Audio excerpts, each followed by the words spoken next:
There's a lot of talk about agriculture being a very good investment now, how you can make money when it comes to food. People are always eating. It's always important. So there's no time that agriculture will not be important. If people are not eating plant-based food, they're eating animal-based, right? There's always something happening in agriculture that you can sell and make money. So people present agricultural businesses to you as that business where you can make money.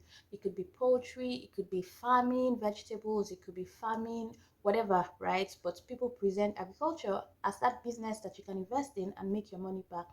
But before you trust any agricultural business, trust them well enough for you to invest your money in, there are some things that you need to make sure that you know.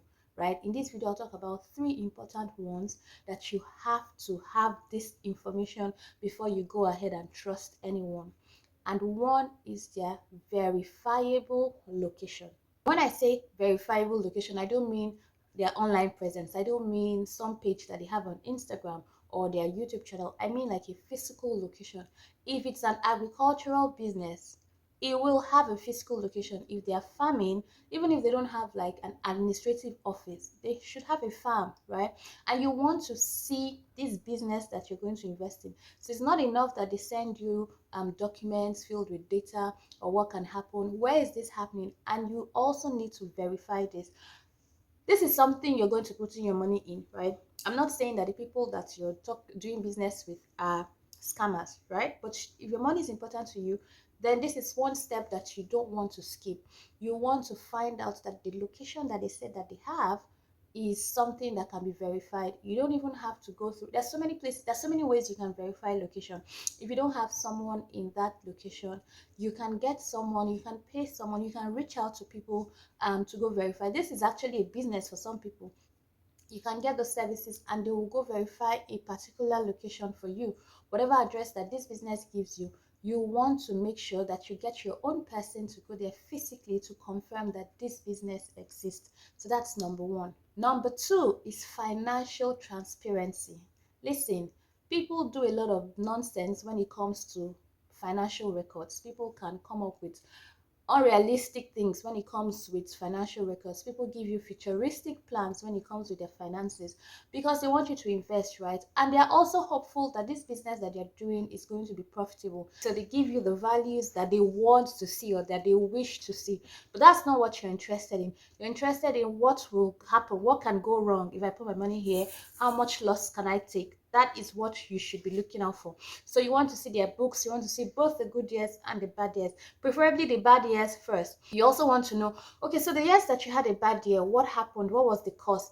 What have you put in place? What are the measures that you've taken to prevent this from happening again? So if this happens again, or if you're looking to do so thing and this happens, what have you put in place? So let's take for instance planting. So they say that on this very particular data, the reason why we had a lot of loss was that we depended on rainfall and we did not have enough rainfall for that year.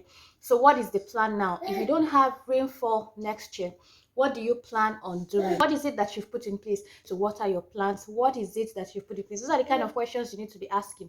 Not just, oh, how much am I going to make? And they tell you, oh, if you put 500,000, you sure are going to make 1.5 million in profit. And you don't have any other questions to ask. Your own is just, oh, I'm going to make 1.5.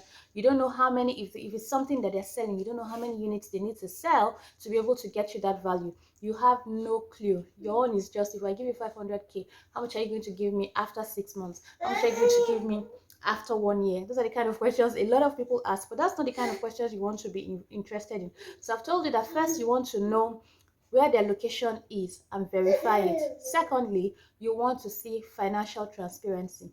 They need to be able to give you this data, otherwise you have no business trusting that business. Okay, financial transparency is very important. Now the last one I'll mention in this video is responsiveness. So in terms of communication, my baby is also telling you guys, in terms of communication, how is it that these people respond? It is very frustrating when you're trying to reach someone that you don't even have any business with and they don't respond to you, or you can't reach them. Just imagine someone that you've given money, who is supposed to be giving you day-to-day updates or weekly updates or monthly updates, but for some reason they're unreachable. You send them emails, they don't respond. You try to call them, they don't answer. And then maybe a week or a few weeks later they come and like, oh, we're busy, oh, we did not charge our phone. We shall have this video one way or the other. You guys, doing videos sometimes can be challenging, but what, we must do this video. The moment I start talking, he starts to talk as well, because it's like, let's see whose voice is going to tower over the other one. Anyway, the last one that I was talking about is communication. You want someone, before you can even trust anybody, you want someone that is reachable. So if you have any questions, you send it to them, they answer you. If you have any concerns, you send it to them, they reply. These are the kind of things you should be looking out for. In a nutshell, there are three important things that you need to be looking out for before you trust any agricultural business. One is you want a physical location that you can verify. Do this on your own. Don't just assume that, oh, okay, it's on their social media profiles, that means it exists. You want to send someone to that location to verify that this exists. Two is financial transparency. You want to see the data of the finances. You want to know what the good year is, what the bad year is, how much loss you can incur, how much gain you can get, your return on investment. That is what you want to be looking out for. And another thing is communication, the way they respond to you, how quickly they respond to you, how intentional they are about communication with you. Because if they are not even taking communication serious, there is no guarantee that when you give them your money, they will give you updates. So you want a company where you can send them something or you can ask them questions. So you want a company that you ask questions and they respond to you. You have concerns, they respond to you. These are the things you should be looking out for. So before you invest in that business, you better check these things out. I'll see you guys in my next video.